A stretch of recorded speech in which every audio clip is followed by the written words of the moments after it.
માઘ પૂર્ણિમાના સ્નાન પહેલા hospital alert પર રિવર એમ્બ્યુલન્સની પણ વ્યવસ્થા મહાકુંભમાં માઘ પૂર્ણિમા સ્નાનને ધ્યાને રાખીને મોટી સંખ્યામાં આવી રહેલા શ્રદ્ધાળુઓની સુરક્ષા અને વ્યવસ્થાને લઈને યોગી સરકારે મોટા પાયે તૈયારી કરી છે.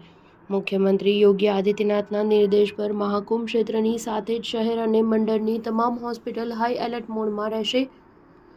શ્રદ્ધાળુઓની સુરક્ષા નક્કી કરવા માટે જલ, થલ અને આબમાં દેખરેખ કરાઈ રહી છે, જે હેઠળ 133 એમ્બ્યુલન્સને તૈનાત કરાઈ છે, જે કોઈપણ ઇમરજન્સી સ્થિતિમાં તાત્કાલિક રાહત પહોંચાડવાનું કામ કરશે. જેમાં 125 એમ્બ્યુલન્સ સિવાય 7 રિવર એમ્બ્યુલન્સ અને 1 એર એમ્બ્યુલન્સ વિશેષ તૈનાત કરાયા છે. મહાકુંભ વિસ્તારના દરેક સેક્ટરમાં અદ્યતન તબીબી સેવાઓની વ્યવસ્થાઓ કરાઈ છે. નાના ઓપરેશનોને લઈને મોટી સર્જરી સુધીની સુવિધા ઉપલબ્ધ રહેશે.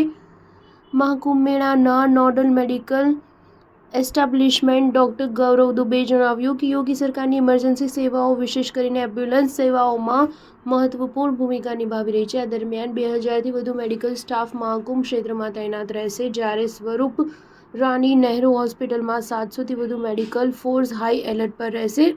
મુખ્યમંત્રી યોગી આદિત્યનાથના વિશેષ નિર્દેશ પર એસઆરએન હોસ્પિટલમાં 250 બેડ રિઝર્વ કરવામાં આવ્યા છે, ત્યારે ઇમરજન્સી સ્થિતિમાં લડવા માટે અહીં પર 200 યુનિટ બ્લડ પર સુરક્ષિત રાખવામાં આવે છે. ત્યારે મહાકુંભ નગરના 500 બેડ ક્ષમતાવાળી તમામ 43 હોસ્પિટલને પણ સંપૂર્ણ રીતે એલર્ટ રાખવામાં આવી છે. હોસ્પિટલોમાં તબીબી સેવાઓની સુગમતા સુનિશ્ચિત કરવા માટે 30 વરિષ્ઠ ડોક્ટરોને ખાસ ફરજ પર મૂકવામાં આવ્યા છે, જ્યારે 180 નિવાસી ડોક્ટરો અને 500થી વધુ નર્સિંગ અને પેરામેડિકલ સ્ટાફ સતત સેવા પૂરી પાડશે. હોસ્પિટલ પ્રશાસને હાઉસકીપિંગ એજન્સીઓને કડક સૂચના આપી છે કે સ્વચ્છતા વ્યવસ્થામાં કોઈ બેદરકારી ન રહે. સ્ટાર ન્યૂઝ 7 હંમેશા સચ્ચાઈની સાથે.